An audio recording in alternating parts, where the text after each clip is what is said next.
আমরা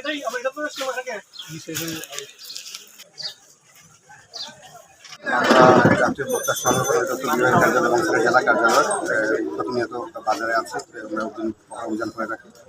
জনস্বাস্থ্য বিবেচনা এবং জনস্বার্থে আমাদের অভিযানটা নিয়মিত পরিচিত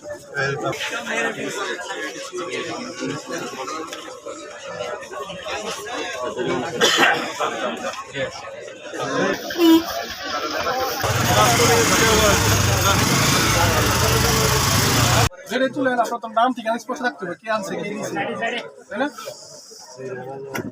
তাই না কি কি উপাদান ব্যবহার করছে কিছু আছে বলে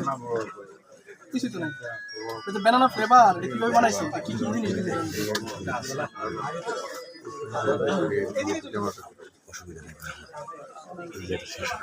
জমাটা কই নিয়ে আসছে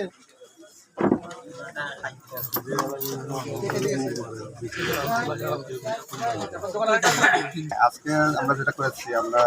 কসমেটিক্স যে পাইকারি যা বিক্রি হয় এবং আপনার কনজিউমার গুডস যেগুলো আপনার যেগুলো পাইকারি বিক্রি হচ্ছে এগুলো ম্যাক্সিমাম সময় আমরা যেটা পাই বিভিন্ন শোরুম থেকে যাচ্ছে যে আপনার আমদানিকারকের কোনো নির্দিষ্ট কোনো তথ্য নেই যেটা একদিকে যেমন রাষ্ট্রের রাজস্ব ফাঁকি দেওয়া হচ্ছে অন্যদিকে এটা